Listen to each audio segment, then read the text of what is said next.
رات کے 10 بجے ہیں۔ السلام علیکم، یہ ریڈیو پاکستان ہے۔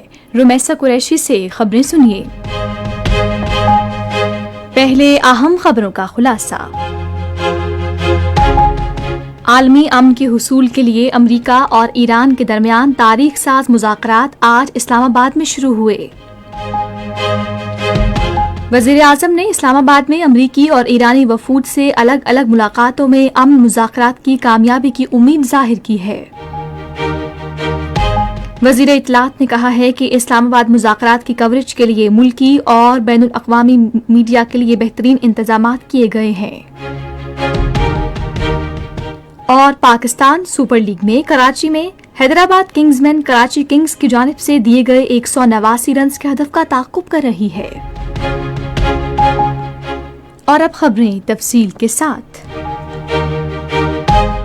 اسلام آباد تاریخ ساز امن مذاکرات کی وجہ سے پوری دنیا کی توجہ کا مرکز بن گیا ہے۔ امریکہ اور ایران کے درمیان آج وفاقی دارالحکومت میں شروع ہونے والے امن مذاکرات اسلام آباد ٹاکس کے طور پر ٹاپ ٹرینڈ بن چکے ہیں۔ امریکی وفد کی قیادت نائب صدر جیری ونس کر رہے ہیں، جبکہ خصوصی ایلچی سٹیو وٹکوف اور جیریڈ کشنر بھی ان کے ہمراہ ہیں۔ ایرانی وفد کی سربراہی پارلیمنٹ کے اسپیکر محمد باقر کالیباف وزیر خارجہ عباس عراقچی کے ہمراہ کر رہے ہیں۔ اسلام آباد مذاکرات پاکستانی قیادت کے خلوص اور اصولی موقف کا واضح ثبوت ہیں۔ یہ ایک تاریخی کامیابی ہے جس نے پوری قوم کا سر فخر سے بلند کر دیا ہے۔ وفاقی دارالحکومت میں جشن کا سماں ہے اور اس سے پاکستان کی ثابت قدمی، انتھک اور مستقبل کے حوالے سے کامیاب سفارتکاری کی عکاسی ہوتی ہے۔ وفاقی دارالحکومت میں سیکیورٹی کے فول پروف انتظامات کیے گئے ہیں۔ پاکستانی سیاسی اور عسکری قیادت کی جانب سے امریکی اور ایرانی وفود کا پرتپاک استقبال عالمی امن کے فروغ کے لیے پاکستانی قوم اور قیادت کے مخلصانہ اور پرجوش عزم کا مظہر ہے۔ وزیر اعظم محمد شہباز شریف نے امید ظاہر کی ہے کہ اسلام آباد مذاکرات خطے میں پائیدار امن کی جانب ایک اہم قدم ثابت ہوں گے۔ انہوں نے اس امید کا اظہار امریکہ کے نائب صدر جیری ونس سے آج اسلام آباد میں ملاقات کے دوران کیا۔ وزیر اعظم نے اس بات کا اعادہ کیا کہ پاکستان خطے میں پائیدار امن کی جانب پیش رفت کے لیے فریقین کی سہولت کاری جاری رکھنے کا خواہش مند ہے۔ وزیر اعظم محمد شہباز شریف نے اسلام آباد میں جاری مذاکرات میں بامعنی نتائج کے حصول کی غرض سے ثالث کے طور پر اپنا کردار ادا کرنے کے لیے پاکستان کے پختہ عزم کا اعادہ کیا ہے۔ انہوں نے ان خیالات کا اظہار آج اسلام آباد میں جاری مذاکرات میں ایرانی وفد سے گفتگو کرتے ہوئے کیا۔ ایرانی وفد کی قیادت ایرانی مشاورتی اسمبلی کے اسپیکر محمد باقر کالیباف نے کی اور اس میں ایران کے وزیر خارجہ عباس عراقچی بھی شامل تھے۔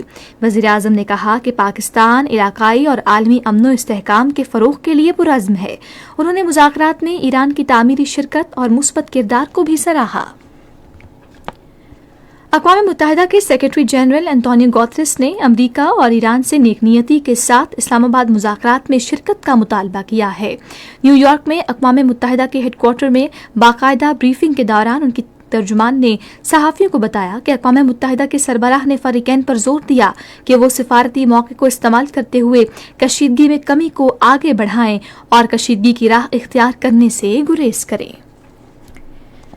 اطلاعات و نشریات کے وزیر عطا اللہ تارڑ نے کہا ہے کہ وزارت اطلاعات و نشریات نے امریکہ ایران امن مذاکرات کی کوریج کے لیے اسلام آباد میں مقامی اور بین الاقوامی صحافیوں کی سہولت کے لیے بہترین انتظامات کیے ہیں۔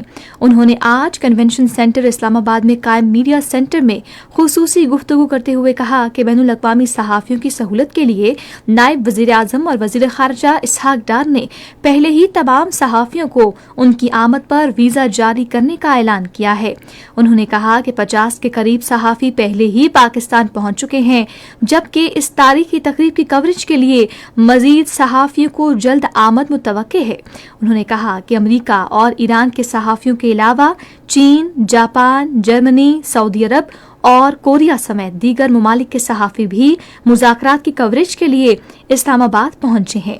عطا اللہ تارڑ نے کہا کہ وزارت اطلاعات و نشریات نے صحافیوں کو تمام ضروری سہولت فراہم کرنے کے لیے جامع انتظامات کیے ہیں۔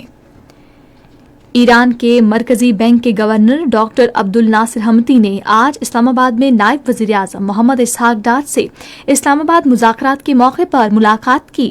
دونوں فریقوں نے پائیدار مذاکرات کی اہمیت پر زور دیا اور کہا کہ خطے میں امن و استحکام، اقتصادی تعاون اور مشترکہ پیش رفت کے لیے ضروری ہے۔ وزیر منصوبہ بندی احسن اقبال نے متعلقہ حکام کو آئندہ بوائی کے موسم کے دوران کھاد کی بلا تعطل فراہمی یقینی بنانے کی ہدایت کی ہے۔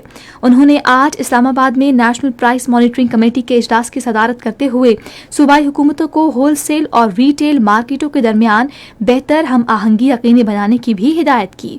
اجلاس میں اشیاء ضروریہ کی قیمتوں، ٹرانسپورٹ کے کرایوں اور ملک میں اشیاء کی فراہمی کی مجموعی صورتحال کا جائزہ لیا گیا۔ اجلاس کو پاکستان ادارہ شماریات کی جانب سے بتایا گیا کہ حکومتی سبسڈی کی وجہ سے متعدد شہروں میں ٹرانسپورٹ کے کرایوں میں 20 سے 30% تک کمی ہوئی ہے۔ تاہم کراچی میں کرایوں میں اضافے کا نوٹس لیتے ہوئے وفاقی وزیر نے سندھ حکومت کو فوری اصلاحی اقدام کرنے کی ہدایت کی۔ پاکستان سپر لیگ کے 20ویں میچ میں کراچی میں حیدرآباد کنگز مین کراچی کنگز کی طرف سے دیے گئے 189 رنز کے ہدف کا تعاقب کر رہی ہے۔ کراچی کنگز نے پہلے بیٹنگ کرتے ہوئے مقررہ 20 اوورز میں 188 رنز بنائے تھے اور اس کے 8 کھلاڑی آؤٹ ہوئے تھے۔ اس سے قبل پاکستان سپر لیگ کے 19ویں میچ میں آج کراچی میں پشاور زلمی نے لاہور قلندرز کو 76 رنز سے ہرا دیا۔ اور قومی ہنگامی امدادی ادارے نے پنجاب، خیبر پختونخوا، آزاد کشمیر اور گلگت کے مختلف علاقوں میں آئندہ 6 روز کے دوران وقفے سے بارشوں کے سلسلے کا انتباہ جاری کیا ہے۔ انتباہ کے مطابق آئندہ ہفتے کے دوران گلگت بلتستان، آزاد کشمیر اور خیبر پختونخوا کے بالائی اور پہاڑی علاقوں میں برف باری کا بھی امکان ہے۔ اسی کے ساتھ خبریں ختم ہوئی۔ مزید خبروں اور تجزیوں کے لیے آپ وزٹ کر سکتے ہیں ہماری ویب سائٹ، پتہ ہے radio.gov.pk اور فیس بک کے link radio Pakistan news official پر براہ راست ویڈیو سٹریمنگ بھی ملاحظہ کیجیے۔